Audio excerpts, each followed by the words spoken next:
अस्सलामुअलैकुम, welcome to another video. मैं उम्मीद करता हूँ आप सब खैर खैरियत से होंगे। अगर आप हॉरर स्टोरीज़ को सुनना पसंद करते हैं तो प्लीज़ इस चैनल को सब्सक्राइब कर लें ताकि आने वाली तमाम हॉरर स्टोरीज़ की अपडेट आपको मिल सके।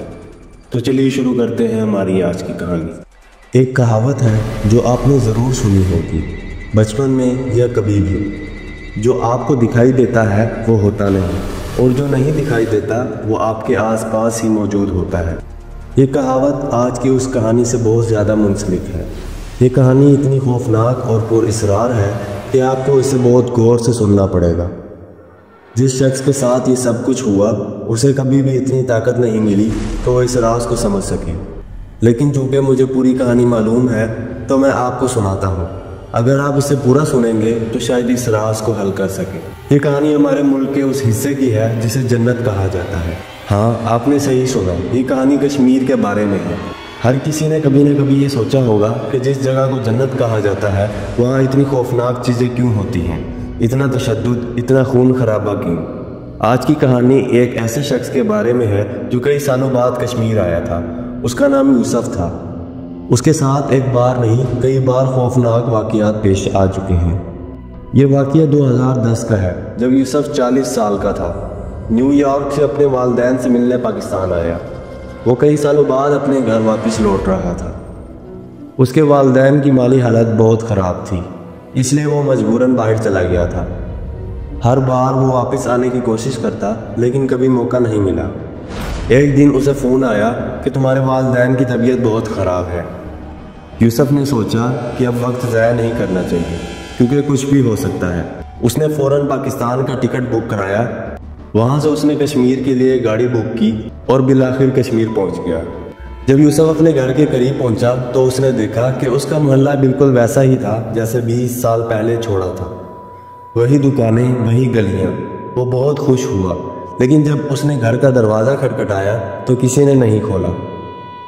आखिरकार दरवाज़ा खुद ब खुद खुल गया। अंदर जाकर उसने अपनी माँ को आवाज़ दी तो जवाब उसे ऊपर वाली मंजिल से आया। वो दौड़ता हुआ ऊपर चला गया और देखा कि उसके वालिदैन बहुत बीमार हैं। उसकी माँ ने उसे गले लगा लिया। यूसुफ बहुत जज्बाती हो गया, लेकिन यूसुफ नहीं जानता था कि उसकी पहली रात उस घर में कितनी खौफनाक होने वाली है। जब वो रात को नीचे पानी भरने गया तो उसने महसूस किया कि खिड़की पर किसी के हाथ के निशानात हैं, जैसे कोई बाहर खड़ा अंदर झांक रहा हो। वो बहुत डर गया और ऊपर भाग गया। अगली सुबह उसने अपनी माँ को बताया तो माँ ने कहा कि ये पड़ोसी है जिसकी बीवी मर चुकी है और वह ज़हनी तवाज़ुन खो चुका है।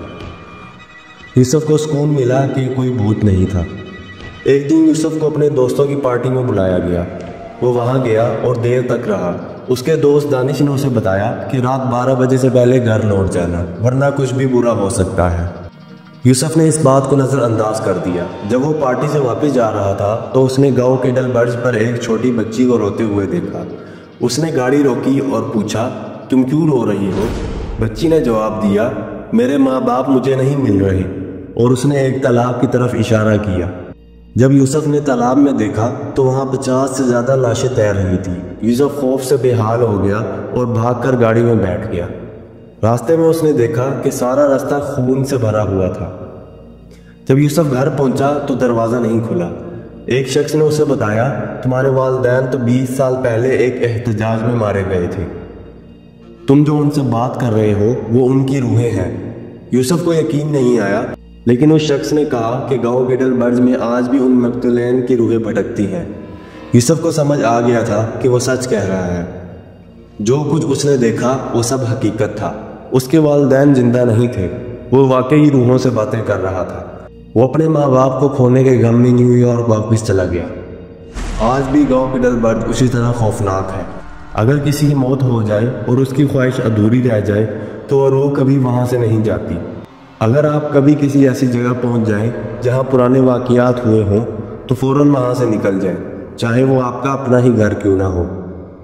मैं उम्मीद करता हूँ आपको आज की कहानी पसंद आई होगी। अगर पसंद आई है तो प्लीज़ इस वीडियो को लाइक करके चैनल को सब्सक्राइब कर लें। मैं मिलता हूँ आपको अगली कहानी के साथ। अपना ख्याल रखिएगा। तब तक के लिए अल्लाह हाफिज़।